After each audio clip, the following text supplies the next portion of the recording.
This is Where We Live from Connecticut Public Radio. I'm Lucy Nalpathanchel.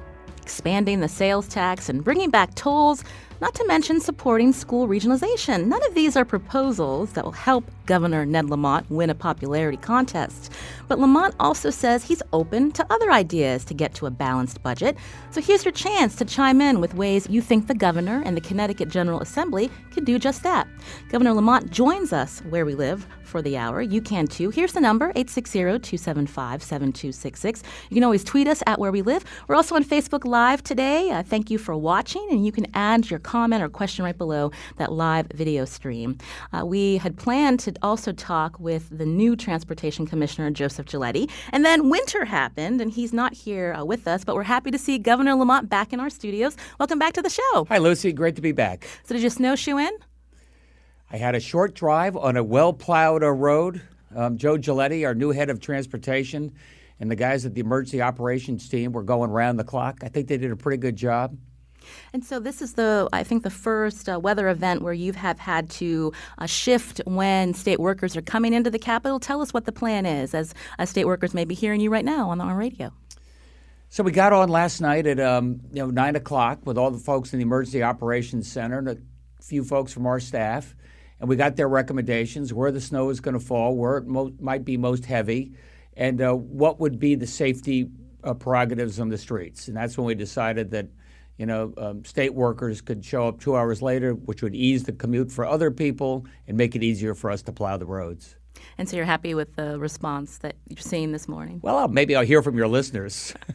We can be sure of that. So I wanted to ask you, because Commissioner Giletti wasn't able to join us as planned, tell us a little bit about why you picked him to lead the Department of Transportation. Joe Giletti was previously president of Metro North. And if I'm going to get the transportation system moving in this state and speed up rail, I need somebody who understands rail and somebody who can work with New York, because Metro North is sort of controlled by New York right now. So having the former president, Joe Giletti, now as head of DOT, gives us a big running head start. If I can just fix 2 or 3 of the bridges that Metro North goes over, we can speed up transportation by 15, 20 minutes between, say, Hartford, New Haven, Stamford, and most importantly, down to New York. You mentioned this 30-30 plan during your State of the State or budget address. I can't remember which one. Is that realistic to get from point A to point B in that time? Well, it's absolutely realistic. I just don't want to overpromise. I mean, it'll probably take 10 years to do that. But what we can do is have more frequent rail service, fix the roads, fix the signalization. And in less than 5 years, we can make a real difference. You mentioned that Commissioner Giletti is a rail guy. That's important considering this Hartford line that's been operating, I believe, for about a year. Still a lot of problems because of ridership, not enough trains, and because Amtrak, I guess, owns the tracks. There's been some concerns about when certain people that want to ride Hartford line have to get off so that the Amtrak ticket holder can take a seat. I mean, how are you going to resolve that, Governor? I think I'll resolve that with Joe Giletti. But I think fundamentally getting Hartford connected on more frequent service all the way to Springfield, eventually Springfield, Boston, we really create a rail network to allow people to get around. I got to tell you, when I talk to business folks around the state, when I talk to folks who are thinking about moving a business to Connecticut, one of the top 2 or 3 questions I always get is gridlock on the roads and highways. And number one issue for them is, how can I get my employees there? How can I make sure that my customers have easy access? And that's going to be a matter of getting some of those cars and trucks off the road, at least during peak hour. And some of that involves a more frequent, regular, reliable rail service. When can residents expect to see that more frequent, reliable rail service? I certainly think we can make real progress in the next few years. Like I said, some of it is just basic maintenance, bringing things up to maintenance repair. Some of it requires investments in signalization and such. Some of it will require, the federal government moving forward with a real infrastructure bill. So for the most expensive types of upgrades, we're going to have to wait there. But there's a real opportunity, talking to, John Larson. I had the opportunity to meet the Vice President Pence just a week or so ago, and an infrastructure bill is going to be a big priority. And that would mean whatever we can raise here in Connecticut, we could leverage 4 or 5 to 1 with the federal government and get our trains and highways moving again. What is the state's relationship with Amtrak? Again, because of this having to coexist with the Hartford line and the Amtrak trains, but also when you think about much-needed improvements on Shoreline East, I understand that service has really been broken up because of repairs that need to be done and bus service. People just aren't riding that train anymore. What is the state going to do to alleviate that? My understanding is Shoreline East has gotten less frequent, less reliable, and Lucy, as you point out, a lot of that is due to some of the repairs that are long overdue that are going on. But I know how important it is for New London and all along the shore to make sure we have more frequent rail service there. I've got to tie this state together. And New London to New Haven to Stamford or Hartford, rail is going to be a big piece of our future. We haven't talked about tolls yet, but that's something that is really drawing ire from many residents. They thought that you were going to only put forth a proposal to toll just trucks. You changed your mind. Why did you change your mind? Well, to be exact, I put forward both proposals to the legislature last week. One is trucks only, and one is for trucks and cars. We thought a year ago, 6 months ago, that we'd have resolution from Rhode Island, where there's a lawsuit regarding the trucks-only tolling, and we may not get resolution on that for the foreseeable future, and it may be a very narrow interpretation. So if you really want to get this state moving again, if you want 30-30-30, if you want to speed up rail and car transportation, we've got both tolling options on the platform. The legislature will consider it, and I'll tell them why. At the end of the day, I think getting our transportation system moving is the most important thing we can do if you believe in jobs, economic opportunity, and getting this state growing again. David on Twitter writes, you said during your campaign, we cannot tax our way out of this mess, yet your solutions are all grounded in more taxation. He wants you to work with Republicans to find a bipartisan way to fund transportation without more taxes or tolls. What do you say to David? I tell David that we have the leanest budget this state has seen in many a year. We've got real structural reforms when it comes to health care in particular, how we can bring down the cost of our employee plans there, and working collaboratively with labor. They've been a big help coming to the table here. I promised that we were not going to raise the income tax and not raise the sales tax rates, but I also did say we were going to expand the base on the sales tax as an alternative. But this is really driven on a budget that is focused on doing everything I can to get this economy growing again. And David, I would just tell you that if Connecticut had the same growth as our neighboring states, just the average around the country over the last 10 years, we'd be talking about the surplus. We'd be talking about how we cut taxes or invest more aggressively for the future. Governor Ned Lamont is here with us here on Where We Live. You can join our conversation, 860-275-7266. You can also find us on Facebook Live. Also tweet us at Where We Live. Governor, you said that you promised you wouldn't raise the income tax. Why are you not in favor of doing that? Because there is the Progressive Caucus within the House. There are many working poor and middle-class residents in the state of Connecticut who think that the rich should be paying more. Why don't you not want to raise the income tax? I said we shouldn't raise the income tax because, A, we have raised it 4 or 5 times in the last 12 years. I say 4 or 5. The last one was when the Trump tax bill came through and ended the deductibility of state and local taxes, which represents a big tax increase. I see that there's been a law of diminishing returns where the more we raise the income tax, the less relative revenue we got coming in. I look at New York, which has higher income tax than we do, and they got $2 or $3 billion less dollars from the income tax than they had anticipated. So I thought it was important to stay consistent with holding the line on what is the workhorse of our revenue, which is the income tax. We raise almost most of our revenue that way, but I think we should hold the line. And we will. The expanding sales tax, isn't that pretty regressive? Doesn't that hit the working poor and middle class pretty hard, especially when you're also asking for tolls on the roads, Governor? We've got a lot of ways we can address that. We can do that by doing a small rebate on the property tax, doing something on the earned income tax credit. There are ways that we can address what could be, regressive when it comes to the sales tax. I'd also tell you that I just think it's unfair that the digital economy is untaxed while our Main Street merchants have to collect the sales tax. And frankly, it's more upper income people that are taking advantage of the digital economy, be it e-commerce or downloads or what have you. So I think there's a certain fairness to it as well. We're going to take some calls now. Again, the number 860-275-7266 to join Where We Live with Governor Ned Lamont. Neil's calling from New Hartford. Neil, go ahead. Oh, hi. Thanks for taking my call. Hi, Neil. Go ahead with your question. Yes, Governor. One of the things that you've been reputed to be is approachable.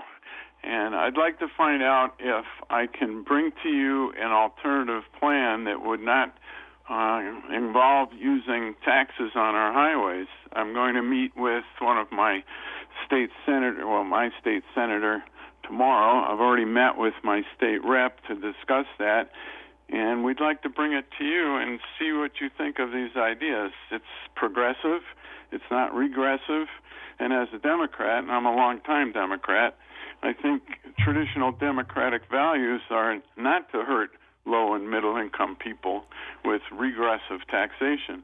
So would you be available? Yeah, I'd love to hear more about your plan. And I will tell you that we've had Republicans and Democrats coming into my office. It is an open door policy. I put forward what I considered an honest and fair budget that keeps faith with what we said over the last 12 months, that gives the state the best chance to grow and get jobs. But Neil, I'd love to hear your thoughts and other thoughts. Maybe give it to your state senator, and we can share notes with him or her. So what are the options if tolls are not passed through the Connecticut General Assembly, Governor Lamont? How can you fix the roads? If tolls are not passed, right now we have the Special Transportation Fund that's running out of dough. It's running out of dough for some good reasons. I mean, electric cars and fuel-efficient vehicles. So I can potentially raise the gas tax, something I really don't want to do. I can't tell you that Joe Giletti is working like a demon when it comes to holding down the costs of construction on our roads and bringing down the cost per mile and getting the administrative overhead out and finding ways we can do the engineering at less cost. But neither of those will be enough certainly won't be enough to speed up our roads and rail. And one other thing on the tolls, which is worth remembering, is if we get $1 billion in tolling revenue over the next on an annual basis, $400 million a year of that will come from out-of-staters. And we've been subsidizing their road repair for a long time in Massachusetts and New York, so I'm going to give them an opportunity to help out here in Connecticut. You mentioned the Special Transportation Fund under former Governor Malloy. We heard that if nothing is done, that Special Transportation Fund would be insolvent, I believe, by 2021, 2022. The state legislature did approve moving some sales tax revenue receipts to that fund. I understand through reporting by the Mirror and others that you suggest taking that money that was supposed to go in the Transportation Fund to help plug this $3.7 billion budget. Why do that? If we need these projects. That's half right. On the sales tax on cars, we're freezing the amount of money that goes from the operating fund into the Special Transportation Fund.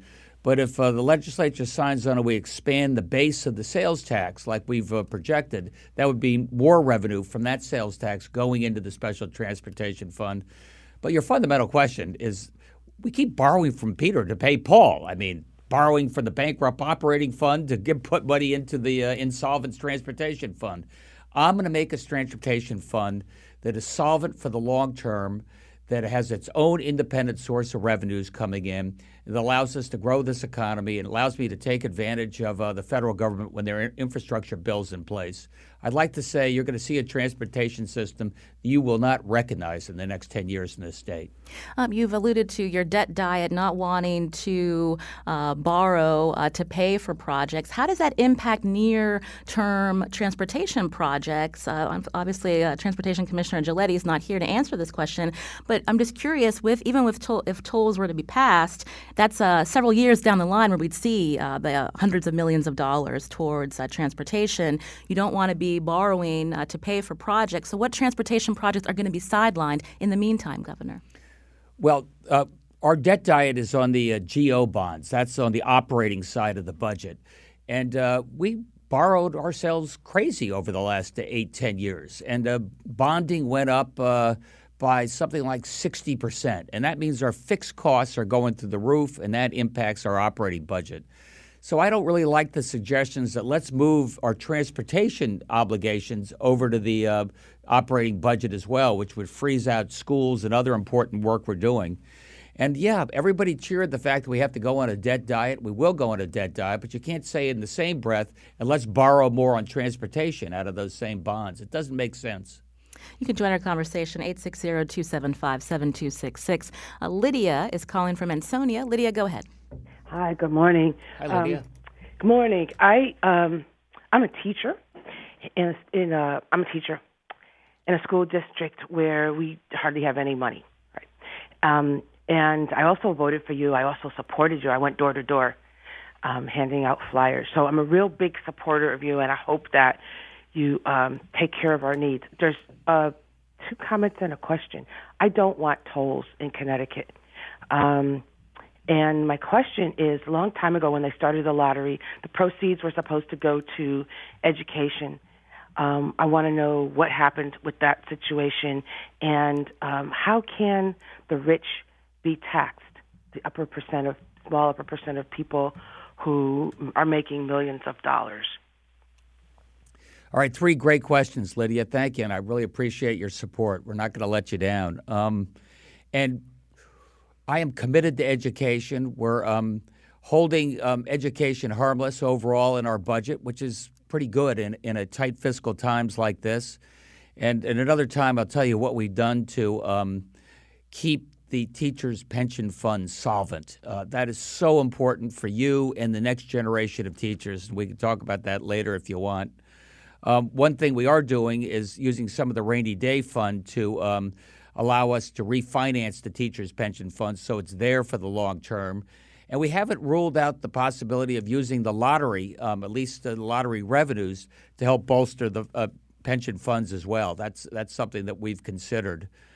On the rich paying more, I would say just what Lucy asked me before, but I'd add to this that, A, we've increased the tax 5 times over the last 12 years. But also I am asking the wealthier communities to do a little bit more. And that gets back to the teachers' pension fund. If you're in a wealthier community that pays your teachers a lot more, which means you have higher pension costs, I think we've asked those towns to contribute a little bit more. So everybody is going to be contributing, and including those wealthier communities. And tolls, we've talked about that before. I can just tell you again that the most important thing for Ansonia and the Valley and small manufacturing and all the opportunities I see there in your neck of the woods involve transportation and getting our state moving again. And the number one thing I hear from businesses far and wide is it's getting tougher and tougher for our employees to get to work. And it's costing us time and it's costing them money. So I'm going to be sitting down with Republicans and Democrats to find the best alternative to make sure we get this state moving again. The most important thing I could do for job opportunity for all our folks. A lot of residents, again, see if tolls come back on these several highways in the state as another tax. Can you walk us through this idea of how much of a discount can local residents get where it's not violating what the federal government believes would be discriminating against out-of-state residents as well? Yeah, we're looking at, look at Massachusetts. We would have Easy Pass, just like they have Easy Pass. If you buy a Connecticut Easy Pass, I think we can offer a significant discount, say 30 to 40%. In addition, I believe the feds will allow us to offer a discount to those who have to use the roads more frequently. So you could get a discount of 40 to 50% compared to what out-of-staters are paying. And that would make an enormous difference. And then, to Lydia and David's point, we could also do something on a tax credit or property tax to make sure that, middle-class folks are not getting slammed by this. And we should add that voters ratified the lockbox. So if That's tolls right. come to the state of Connecticut, does that mean all of that toll revenue will be put in that lockbox to be used to pay for transportation only? Yeah, that is really important. Thank you for bringing that up, because nobody trusts the politicians. They say, "Oh my gosh, you're gonna put it to transportation, and pretty soon it's going to be going to pay the operating budget again." And I'd feel more comfortable. I hear this from the business leaders in particular. I'd feel more comfortable if I knew on a guarantee that this money goes just to transportation. You can't loot it to pay other things, and that's what the lockbox is all about. You can join our conversation on Where We Live, 860-275-7266. Linda's calling from Farmington. Linda, what's your question? Good morning, Governor. Pleasure to speak with you. Hi, Linda. My question is that why is it so hard to keep the election promises? Is something that change when you come to the office? Because I have no doubt that you will change. But it comes hard to make these decisions. And the other one, I would love to know what you're thinking about city transit. It looks that we're losing a lot of money there. Well, two questions. I made So what are your plans? some core promises during the campaign. I said, number one, Linda, that I was going to have the most diverse administration in the history of this state. And I think if you look at the people we have hired, it's an administration from our commissioners to the governor's staff that really reflect what makes this state great in all of its diversity. I said I'm going to hold the line on the income tax and the sales tax, and I put forward a budget to the legislature, now it's over to them, that holds the line on the income tax and the sales tax. I said I wanted to keep faith with education and make sure that's a major commitment, because there's nothing more important than great local schools and workforce development. If you want to know how you get the state going again, companies travel around the globe looking for workforce talent, and right now they should come to Connecticut because we have the best trained, best educated, most productive workers in the world, and we're going to keep educating and training people to make sure that happens. And the other question, I think, was on city transit. Yes, Linda wanted to know more about that. And that's a good question because buses move a lot more people than Hartford Line. Look, I think rail and bus transit are so important. The transit systems are going to use our major cities as hubs. That's going to help bring our major cities to life. And interconnection with bus is very important. I'm working with Joe Giletti, our head of DOT, about once we get a new source of revenue for the Special Transportation Fund, what we can do to bring down the cost of bus service. I look around just anecdotally, and I see a lot of our city buses are empty during a non-peak times. And how come our seniors, how come our vets, how come folks on their way to community college, how come I can't maybe make that free or at least a lot less expensive for them during that off-peak time? And by the way, that would get some of the cars off the road. We're going to be breaking in a couple of minutes to talk about some other of your budget proposals beyond tolls, but there's a lot that we do want to unpack, including this bill by State Senator Alex Bergstein, the idea of selling revenue stream that tolls are expected to produce for upfront payments that are less than the amount of tolls we're bringing in over time, this idea of securitization. What is your take on that? Would you support that, having a third party come in also to operate the system as well? Well, we're certainly, Lucy, going to look at public-private partnerships and ways that we can upgrade our transportation the most economical way possible. I'm not really interested in selling off our public infrastructure. That doesn't seem to make the most sense to me. But working collaboratively with the private sector, that's something I would look at. I'd also look at it as a business guy who's now here fighting for the public every day, and I make sure with public-private, it's not the taxpayers who take all the downside risk and the private guys who get all the upside. You know, I'd make sure we do this on a fair, economical basis, but I got to bring down the cost of construction and to give you confidence that your money has been well invested in our transportation system. So if I'm understanding you correctly, if tolls come to Connecticut, you wouldn't support a third-party agency dealing with that system? Well, that's a different question. I mean, you could ask me, What if we had a transportation authority that was independent that oversaw that? So legislators couldn't, raise tolls unilaterally. And this is the way they do it in New York and some other places. I haven't gotten that far, but it's certainly something I would think about. And a little bit more on the securitization of toll revenue, getting a upfront payment to help pay down the deficit from a private partner. Would you support that? Again, I'd be very reluctant, but let me see the details. Some people have talked about, look, if we got some upfront money, let's put that into the teachers of the state employee pension fund, shore that up, and give the next generation of workers confidence their pension will be there for them. Governor Ned Lamont is here with me. I'm Lucy Nalpathanchel on Where We Live today as we talk about his budget proposals. You can join us too. The number 860-275-7266. You can also find us on Twitter. Just tweet us at Where We Live. And we're here on Facebook Live as well. Add your question or comment below that video stream. We'll be back in just a couple minutes.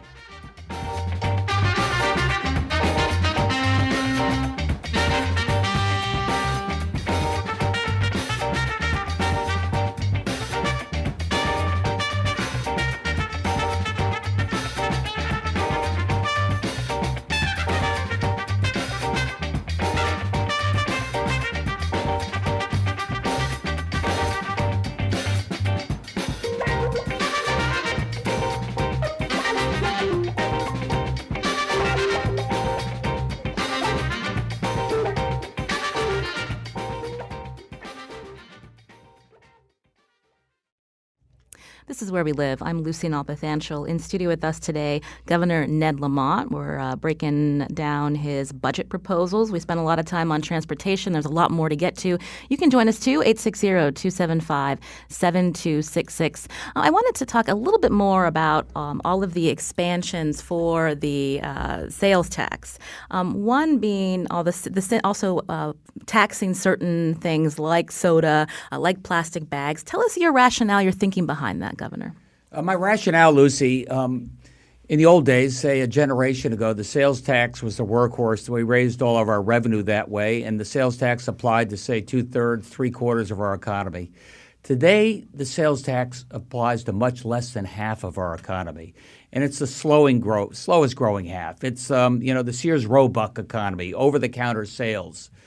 The fastest growing pieces of our economy are e-commerce, digital, consumer services, and the such. So we thought, look, let's hold the rate. Let's not raise the sales tax. Depending how much we can broaden the base, we could even potentially reduce the sales tax rate a little bit.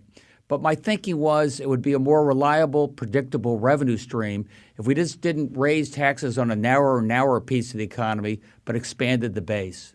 But something like taxing plastic bags, there's also a movement in the state to ban plastic bags and doing that over several years and tacking a fee onto that. Is that muddying that proposal up when you think about predictable, reliable revenue, but eventually you're not going to get that from the plastic bags, are you, if that ban No, passes? I hope we don't. I hope plastic bags go the way of the dodo. And that may happen. We show some revenues from plastic bags. I don't think it starts to the second year, so people can plan for it and save up. Maybe reusable plastic bags will help them. And then eventually, over time, that revenue goes down as people move away. But look, it's an environmental issue that's colossal, and I think we can do something about it.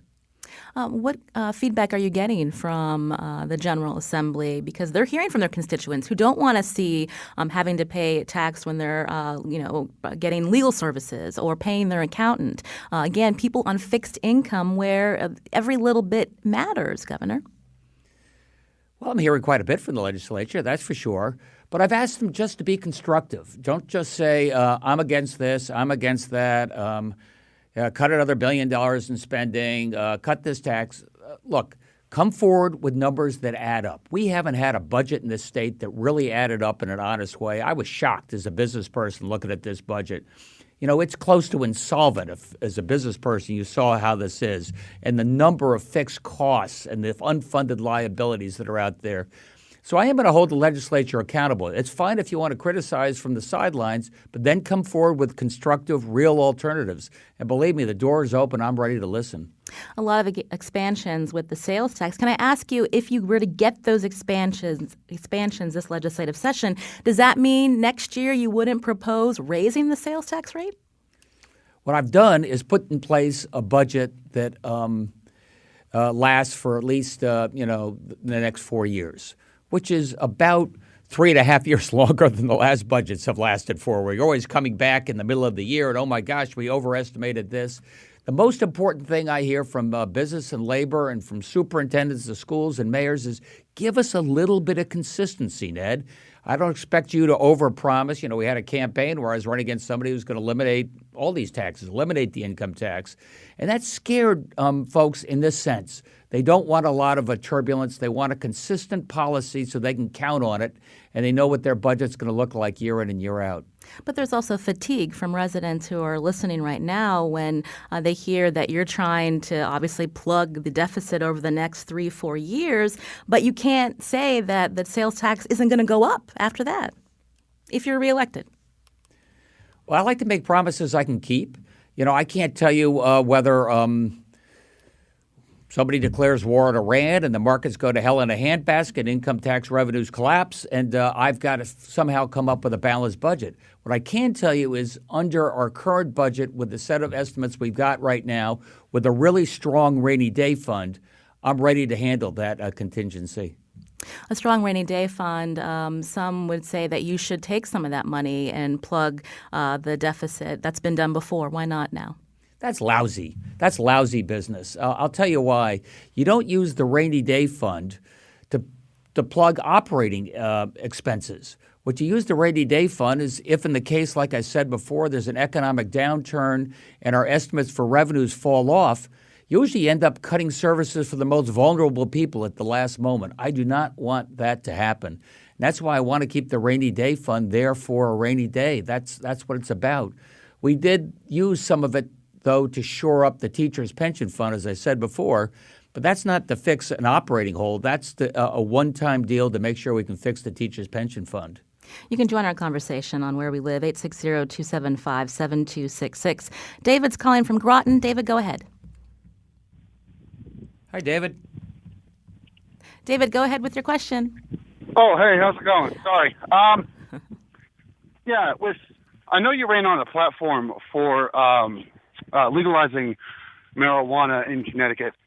And if we use the network that's already in place, plus the projected dispensaries, wouldn't that create a surplus of cash for the state in order to fix a lot of these budget concerns? Yes and no. If we legalize and regulate marijuana along the lines of Rhode Island and Massachusetts and get the black market out of that business, it would be better from a health point of view. It was in the pot, but more, and it would also raise some revenue. Not enough to make a real difference in terms of our budget deficit, but it would make a small difference. This idea of legalizing marijuana, it doesn't seem to be happening anytime soon in Connecticut. Are we missing our window of opportunity with all these other states, Governor Lamont? Well, I think we're going to get this done. I mean, I was talking to Gita Raimondo in Rhode Island. We do something very similar. I don't like the way it's applied in terms of criminal justice. I think it sometimes discriminates against people of color. I think it kills a lot of great careers when people have that on their record for the rest of their life. And it creates a certain disrespect for the law. So I think it's something we're going to do, and we're going to do it carefully, and we're going to get it done.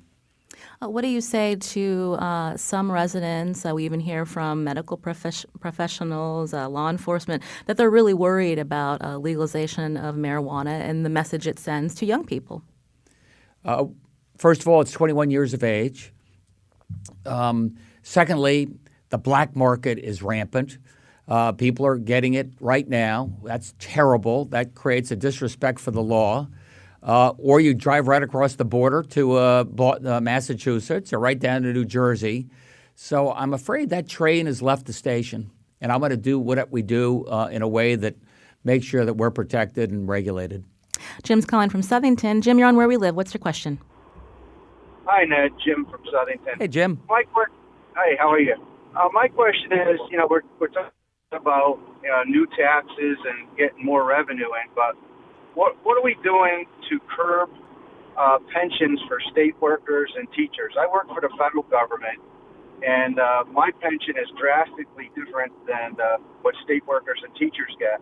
And also in private industry, I know they've done a lot with getting away from pension funds, such as Pratt Whitney is on that route as well, with the 401ks. So why we keep on digging a hole deeper and deeper with going into debt for these pension funds that are antiquated. They're from the 1960s and 70s type when companies did big pensions and when the federal government did the big pensions. Yep, no, I hear you. That's a good question.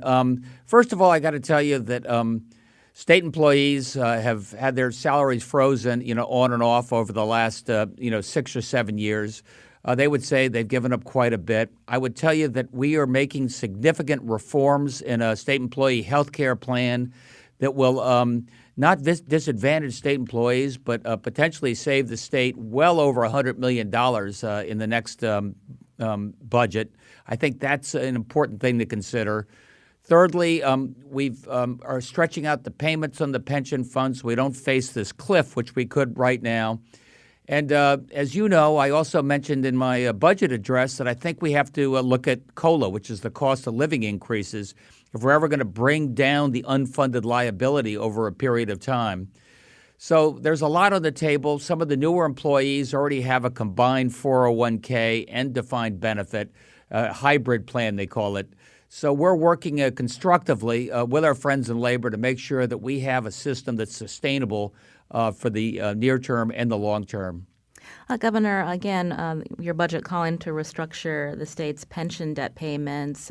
So you said that it's important to give some relief on the front end, but there's consequences, pushing the debt obligations further, where my children might be paying if they decide to stay in Connecticut. So how do you respond to that? Because isn't that what has been done for decades now in Connecticut? What's been done for decades is let's not pay anything into the pension fund, and then let's have a big balloon payment due as soon as the next poor governor comes into office. This took us, Lucy, 30, 40, 50 years of non-payment or underpayment of this fund, and now the bills are coming due, and they're on our desk. So I can't ask just these current taxpayers to pick up all that load over the next 10 or 15 years. That would disadvantage young, that would disadvantage education, that would hurt our social services. What I have done is said, look, took us 30 years to get in this mess. It may take us 30 years to get out of this mess. Let's do it on a fixed straight line basis. Everybody makes their contribution, and the fixed costs will be a slowly diminishing piece of our overall budget, which means more money to invest in our future. We're at a big disadvantage compared to our peers, by the way. We spend maybe 30% of our budget for past due obligations, pension, health care, bonded debt. And that means we spend a lot less in the future, investing in the future, than our neighbors do. And that's got to change.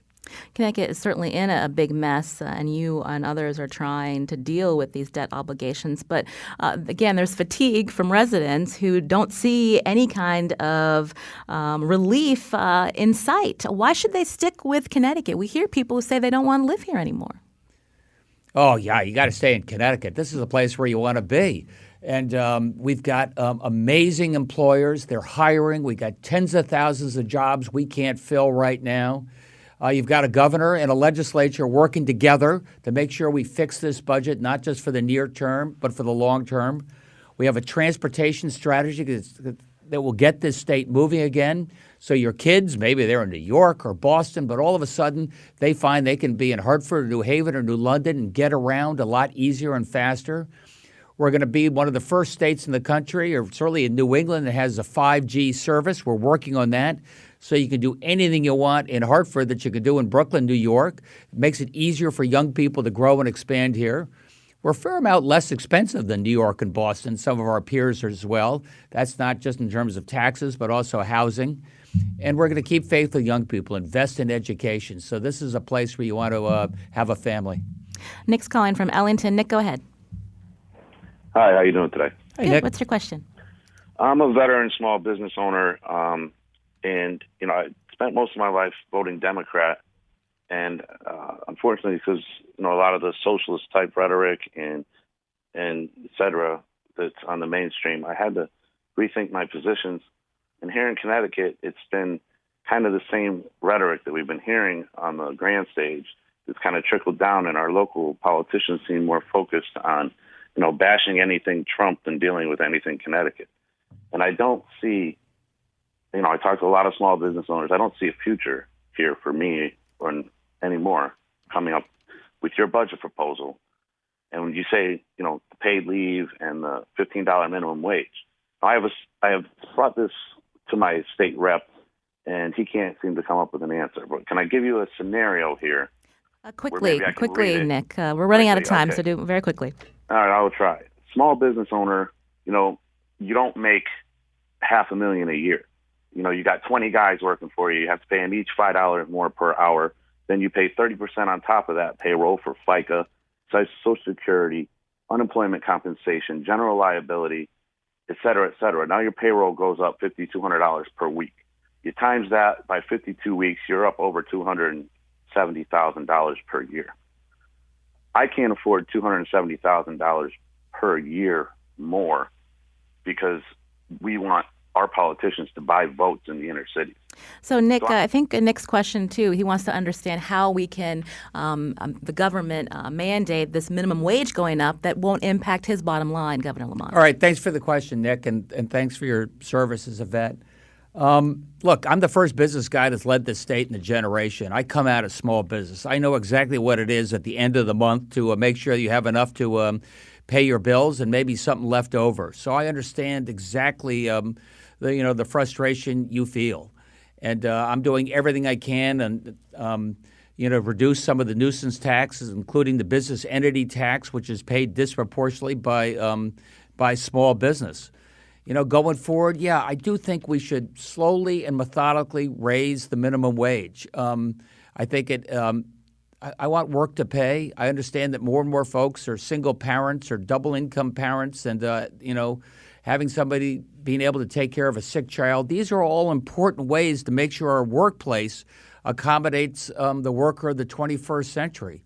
So I'd urge you to work with us to make sure this is reasonable for small business and gets the job done for our workers across the state. Governor Ned Lamont is with me, Lucy Nalpathanchel, here on Where We Live. We're going to take a quick break. When we come back, I got to ask you about school regionalization. A lot of parents showed up at the LOB on Friday, and you can join us too. Find us on Facebook and Twitter at Where We Live.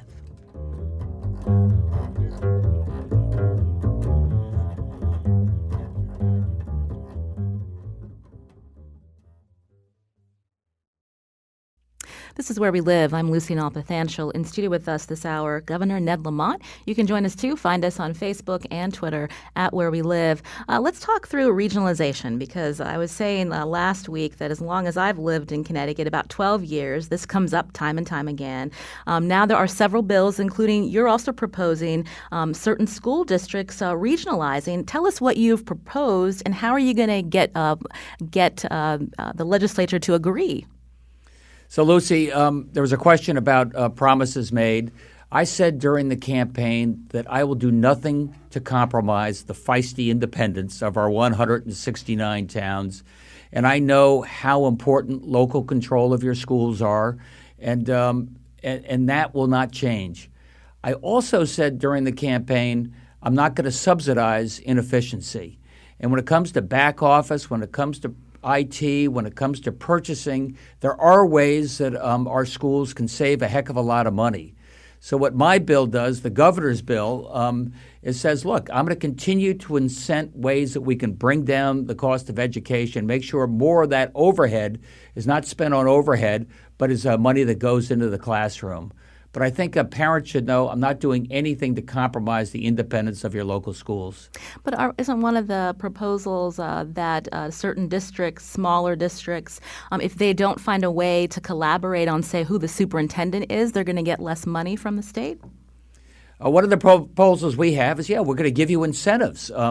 You know, we have a lot of very small school districts that spend maybe 50% more per pupil than other towns because of just what you said. They have a lot of overhead spread across very few students. So I would like to give them incentives to do things that bring down costs for everybody. But at the end of the day, if they want to have one superintendent for that one school, God bless them. They're allowed to do that. Nothing will change. We didn't get a chance to talk about your strategy for who you've selected to lead state agencies. Some commissioners are sticking around from the previous administration. Some you've nominated, including former Goldman Sachs executive David Lehman, I believe. Tell us why you have nominated him to lead DECD, the Department of Economic and Community Development. So pull the lens back a little bit. I've got it's as good a group of folks as I have ever worked with, both as commissioners and our governor's team. I was always a little skeptical about people that went into government, didn't think they were as good maybe as the guys in the private sector. This is wrong. I've got an extraordinary team. Some come from outside Hartford, some come from inside Hartford, some are, come from the public, some come from the private, and we can go through who that group is. And it's an incredibly diverse group, and 48% are women. Susan's always pushing me. Keep going, Ned. But I asked specifically about your choice for David Lehman, again, a former Goldman Sachs, this company that even the U.S. Senate, when they investigated after the financial crisis, said that Goldman Sachs had a lot to do with the fact that millions of Americans lost a lot of money, especially the working poor, the middle class. Why? David Lehman is going to be leading our economic development efforts. He has spent the last 10 years working on public-private partnerships. He's spent the last 10 years working on opportunity zones. He knows business folks inside the state and outside the state. You're right. He's very different than the usual person we have leading DECD, but I'm really proud that he has come forward. He's living at the Hilton Hotel here in Hartford much time during the week. He's rolled up his sleeves, and he'll do an extraordinarily good job. And I get it. A lot of people have Googled Goldman Sachs, and they say Goldman Sachs is a firm where he was, and they blame the firm or Wall Street for a lot of what happened. And Wall Street, they deserve the blame. Wall Street deserves some of that blame. Absolutely, we leveraged ourselves to the eyeballs. Deregulation was a disaster in the '90s, and how that resulted out. But that's not David Lehman. I mean, David Lehman was 28 years old. He had just showed up. He's a guy who really wants to do everything he can to get this state growing again, and he gives us the best opportunity to do that. Him alongside Ingenuity, I allowed her to be retired from PepsiCo for about an hour or two, and she's going to co-lead our efforts in terms of economic development, along with Jim Smith, who was retired from Webster Bank about 3 hours. So I've got a great team that gives this state the best chance to get growing again. So the fact that he worked for a company where there was evidence that they deceived investors to make money, deceive their clients, you don't see that as being attached to David Lehman? I don't see that as being attached to David Lehman, and you can't paint with a broad brush. I mean, I just think that's fundamentally unfair to this young man and what he wants to do for this state. And Wall Street were selling some lousy products, but they were generally selling lousy products to hedge funds, that were, derelict and not paying attention to what they were buying. That doesn't have anything to do with David. David's all about growth and opportunity in this state.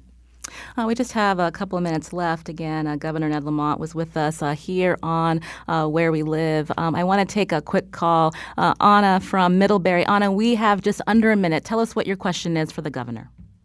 Yes, good morning, Governor Lamont. Hi, Anna. First, I'd like to say that I love Connecticut.